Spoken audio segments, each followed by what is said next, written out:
Si tu fais des photos avec ton smartphone et que tu te mets en mode pro et tu te demandes à quoi servent tous les réglages, ne t'inquiète pas, tu es sur la bonne vidéo. Je vais t'apprendre tout ce qu'il faut savoir quand tu passes en mode pro. C'est parti. Alors, on va commencer avec ça. Donc ça, les amis, c'est par exemple, alors f-1,8. Donc c'est l'ouverture focale.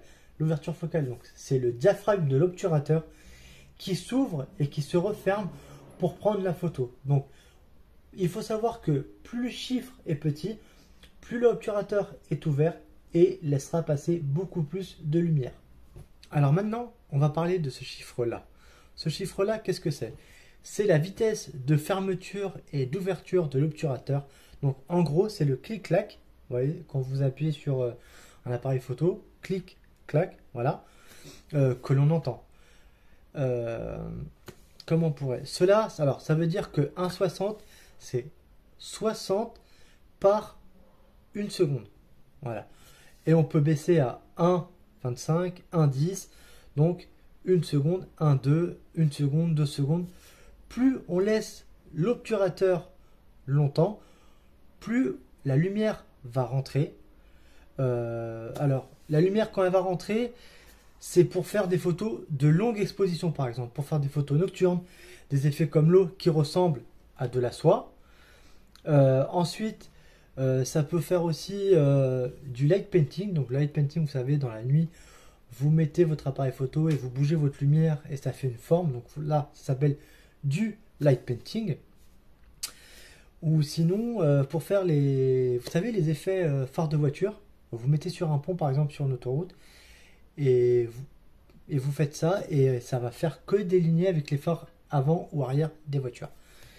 Et quand on monte la vitesse par exemple 1,100, 1,200, 1,250, 1,500, 1,1000, etc., etc. Donc on divise la seconde en 100, 200, 500.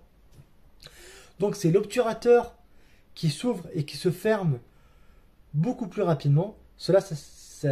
Avec ça, on peut faire des photos donc en mouvement, congeler le sujet, quelqu'un qui saute, un oiseau qui vole, photographier une voiture à toute vitesse, un avion, etc., etc. Ensuite, on va parler de l'ISO pour la troisième partie. Donc l'ISO, qu'est-ce que c'est?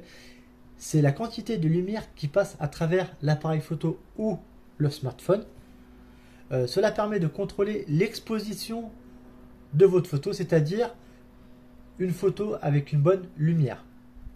C'est une photo en règle générale à un ISO, une photo généralement à un ISO entre 100 et 200 en plein jour.